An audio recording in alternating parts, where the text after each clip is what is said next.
Bismillahirrahmanirrahim. À Dieu, maître des univers, nous témoignons qu'il n'y a de Dieu que Dieu et que Mohammed sallallahu alayhi wa sallam est le messager de Dieu. Mes chers frères et sœurs en islam, je vous recommande ainsi qu'à moi-même la piété, le fait de craindre Dieu. Allah est avec ceux qui le craignent. Nous avons vu combien la vocation est importante en islam. Notre prophète sallallahu alayhi wa sallam ayant dit l'invocation c'est l'adoration. Or l'homme a été créé pour adorer Dieu et le servir. Sache mon frère et ma soeur en islam que les invocations comme toutes les autres œuvres cultuelles comprennent des règles et des convenances qu'il importe de suivre. Parmi ces règles, les plus importantes sont premièrement la sincérité, al-ikhlas. Dieu, exalté soit-il, dit et invoquez-le en lui rendant un culte sincère. Deuxièmement, commencez par louer le Créateur en disant Alhamdulillah, puis enchaîner en appelant les bénédictions et la paix sur le prophète sallallahu alayhi wa sallam en disant Wassalatu wassalam ala Rasulillah. Fudala ibn Ubayd, que Dieu soit satisfait de lui, a dit, le messager de Dieu sallallahu alayhi wa sallam entendit un homme faire des invocations pendant sa prière. Il n'avait pas magnifié Dieu, exalté soit-il, et n'avait pas prononcé la formule de bénédiction sur le prophète sallallahu alayhi wa sallam. Le messager de Dieu dit alors, celui-là s'est précipité. Puis il l'invita à venir à lui et lui dit, ou à quelqu'un d'autre, lorsque l'un d'entre vous invoque Dieu, qu'il commence par magnifier son Seigneur, à lui la majesté, la puissance, et à faire son éloge.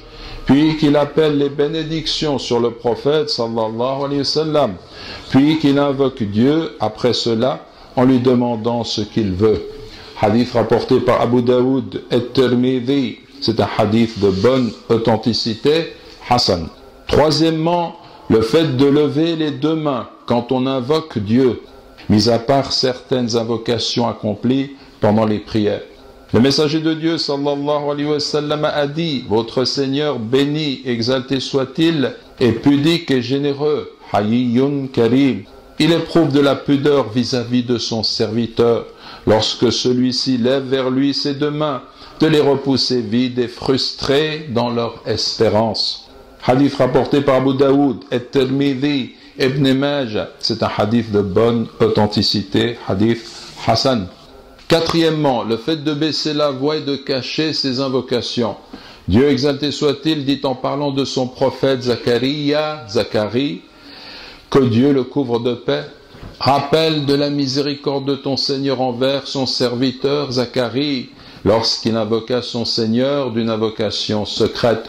Ceci au début de la sourate Maryam, Marie. Dieu, exalté soit-il, dit également « Invoquez votre Seigneur en toute humilité et recueillement et avec discrétion. Certes, il n'aime pas les transgresseurs. » Et Dieu, exalté soit-il, dit encore « Et invoque ton Seigneur en toi-même, en humilité et crainte, à mi-voix, le matin et le soir, et ne sois pas du nombre des insouciants. » Cinquièmement, la présence de cœur pendant les invocations. Dieu, exalté soit-il, dit dans le verset précédent « Et ne sois pas du nombre des insouciants. El-Rafiloun. Le mot El-Rafiloun est très difficile à traduire en français. Il signifie certes les insouciants, mais aussi les inconscients, les négligents, ceux qui ont oublié l'essentiel, ceux dont le cœur est distrait. Donc il ne faut pas faire des invocations, se tourner vers Allah et penser à autre chose. Il faut s'adresser à Dieu avec une présence de cœur.